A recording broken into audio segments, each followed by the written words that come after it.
History of firearms. Firearms have a rich history that dates back to the 13th century in China with the invention of gunpowder. The development of handheld firearms like muskets and arquebuses. In the 15th century revolutionized warfare, advancements such as flintlock mechanism and percussion caps in the 17th and 18th centuries improved firearms reliability. The Industrial Revolution in the 19th century led the mass productions of firearms, including rifles and revolvers. The 20th century saw rapid advancements in firearms technology during World Wars I and II, with the introduction of semi-automatic and automatic firearms. Today, firearms continue to evolve with the modern materials and technology, serving various purposes like military law enforcement, hunting, and sports shooting. Accuracy of firearms. The accuracy of firearms is influenced by factors such as the type of firearms, quality of the weapon and ammunition, shooter skill, environmental conditions, sight of or optics used, and maintenance practices. Rifles are generally more accurate than handguns or shotguns, and high-quality firearms with precise manufacturing are more likely to be accurate.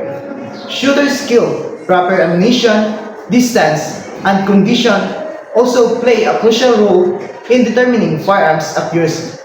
Regular maintenance and the use of appropriate sights or optics can enhance shooting accuracy.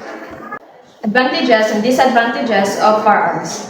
Firearms have both advantages and disadvantages, and their impact on society can be complex. Advantages of firearms. Self-defense. Firearms can be used for self-defense, providing individuals with a means to protect themselves and their families from threats or intruders. Second, law enforcement. Firearms are essential tools for law enforcement agencies to maintain public safety, combat crime, and respond to emergency effectively. Third, hunting and wildlife management. Firearms are commonly used for hunting, helping to control wildlife populations, manage ecosystems, and provide food for individuals and communities. Fourth, sports shooting. Firearms used in various shooting sports and competitions, promoting skill development, camaraderie, and physical discipline among participants. Fifth, military and national defense.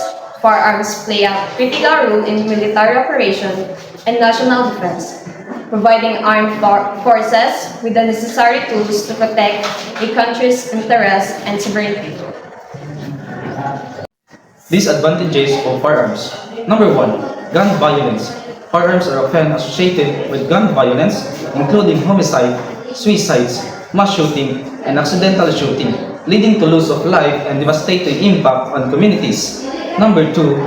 Accidental injuries. Improper handling or storage of firearms can result in accidental injuries or deaths, especially among children and experienced users.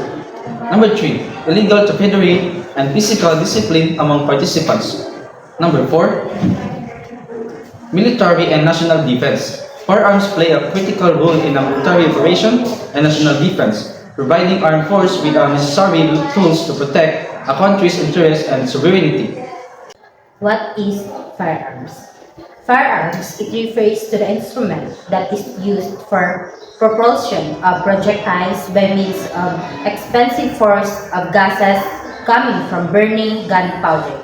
Includes rifles, muskets, carbines, shotguns, revolvers, pistols, and all other deadly weapons from which a bullet, ball, shot shell, or other missiles may be discharged by means of gunpowder or other explosives.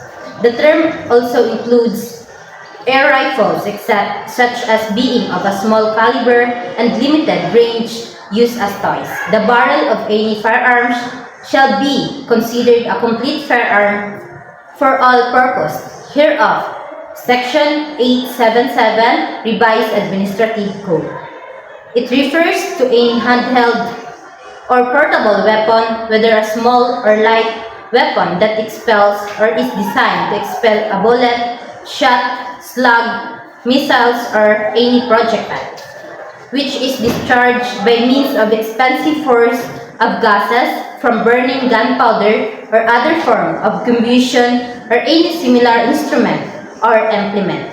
For the purpose of this act, the barrel frame or receiver is considered a firearm. Section 3 of RA 10591. Firearms are weapons that use explosive propellants to launch projectiles at the high speeds. They include handguns, rifles, shotguns, and machine guns. Each designed for a specific purpose, firearms consist of components like barrels, actions, triggers, magazines, and sights. These are different action types, including single action, double action, semi-automatic, and automatic. Firearms use specific calibers or of ammunition, and safety and responsibility are crucial for proper handling, understanding firearms types, components, and safety projectiles, and safety practices is essential for responsible firearm ownership and usage. Laws on firearms. Laws regarding firearms vary significantly across different countries and regions, with regulation typically aimed at ensuring public safety, preventing gun violence, and controlling the possession and use of firearms. Here are some common aspects of firearms laws that are often found in various aspects. First, licensing and registration. Many countries require individuals to obtain license or permit to own or possess firearms. This process often involves background check, training requirements, and registration of firearms with relevant authorities. Second, age restrictions. These are usually age restrictions on the possession and purchase of firearms. Minors are typically prohibited from the owning firearms. An adult must meet a minimum age requirements to legal possession of firearms. Third, types of firearms. Laws may regulate the types of firearms that individual can own. For example, certain jurisdictions may restrict or prohibit the possession of automatic weapons, assault rifles, or other high-capacity firearms. Fourth, storage and safety requirements. Regulation often mandates safe storage practices for firearms to prevent unauthorized access and misuse. This may include requirements for gun safes, trigger locks, or storage away from children and unauthorized users. Fifth, background checks. Background checks are commonly conducted during the firearm purchasing process to ensure that individuals do not have a criminal record or a history of mental illness that could pose a risk if they were to possess firearms. Sixth, prohibited persons. Laws typically identify categories of individuals who are prohibited from owning firearms, such as convicted felons, individuals with a history of domestic violence, and those with a certain mental health conditions. 7. Carrying and concealed carry. Regulation regarding the carrying of firearms in public, including concealed carry, vary widely. Some jurisdictions require permits for carrying firearms in a public, while others may have more permissive or restrictive laws. 8. Background checks at gun shows. Some jurisdictions require background checks for our firearms purchased at gun shows to prevent individuals from acquiring firearms without proper screening. It is essential for individuals to familiarize themselves with the specific firearm laws and regulation in their jurisdictions to ensure compliance and responsible ownership of firearms. Laws regarding firearms are subject to change, so staying informed about updates and amendments of firearms regulation is crucial for gun owners and enthusiasts.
Please all rise the arrival of our Honorable Judge Versal Verogu.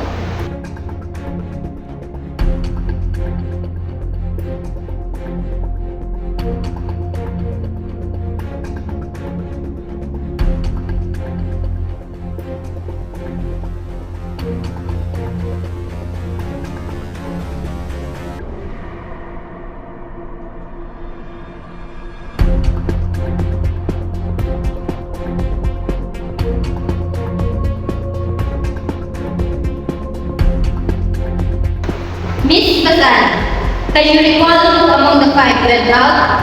Yes, ma'am. Of the two among the five, who went out are these two? People or persons here in court right now? And who are these persons you are referring to? You can point it out to the normal court if they are here in court right now. That person, ma'am. Witness. Your Honor is pointing the person who earlier identified himself as Luisito Gaborni.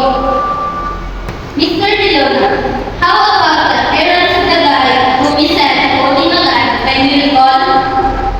I can't recall. Please inside out. Can you point it out to the court the other guy whom you saw at the bar? Yes, ma'am. I can go with you. Please insert distance. I can point you. Can you point him?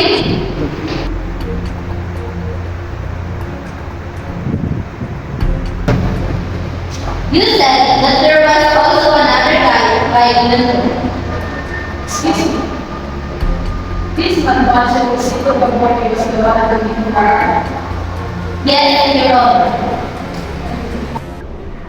Therefore, it was named by the also entertain decision of the Court of Appeals in number 1183 superior notification. Appellant Luisito Gaborni, P.C.O. is found guilty beyond reasonable doubt of the crime of murder with the use of a licensed firearms and shall suffer a penalty reduced to felony. So ordered.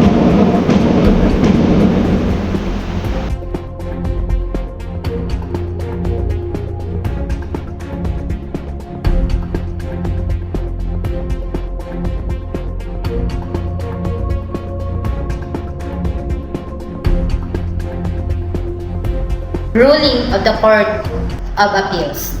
The CA found no merit in the appellant's arguments. It pointed out that appellant is stopped from questioning the legality of his arrest as it was raised for the first time on appeal. Thus, the appellate court was fully convinced that there is no ground to deviate from the findings of the RTC. The Court of Appeals appropriately appreciated the use of unlicensed firearm as an aggravating circumstance in the crimes of murder and frustrated murder. Under RA number 105-9, use of loose firearm in the commission of a crime like murder shall be considered as an aggravating circumstance.